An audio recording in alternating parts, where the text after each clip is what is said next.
And when you talk about budgeting, you must also talk about variance analysis.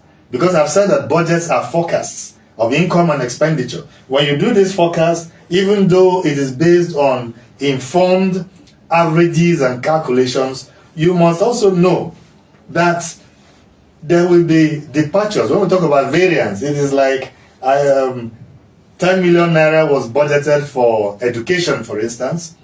At the end of the year, we find that we have spent 15 million. There's a negative variance of 5 million. We've overspent by 5 million. That shows that the figure we put in the budget was not a proper reflection of the realities of the time. So next year, we're going to factor that in arriving at our figures.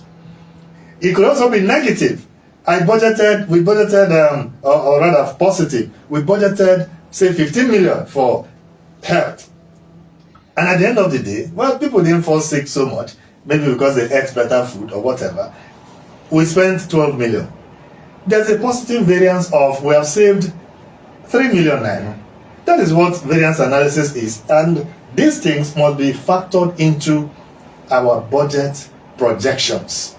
And like I have said, it must be a reflection of the realities on the ground, realities of our time. What are people passing through? We're talking about this state now. The other day I was coming by close to the government house roundabout, and I see people walking on that road, a road that is not bad, but you have places that are impassable. And I started wondering, what the heck is wrong with these people? Where do we put our priorities? There are people, citizens of this state, who are living in places that the erosion has almost taken over. And then somebody is coming to asphalt a road that is, by every standard, solid and good and smooth. I don't understand it. Because it is close to the governor's domain. Well, so what about the people who voted him in, whom he claims to be representing? Nobody cares about their welfare. Education is suffering. And health is suffering. Agriculture here, I'm glad agriculture was mentioned in that budget. I went to a place, a rural, I think that was Atungokwala, the other day. And we drove a very long distance. Two sides of the road. Fallow land.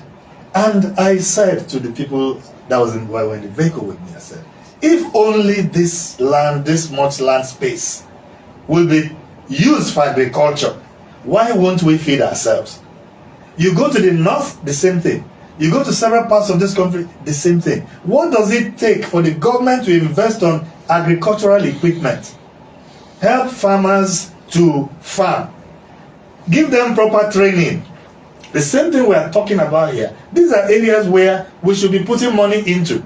But you look at our budgets filled with recurrent expenditure, and those are monies that people siphon into private coffers.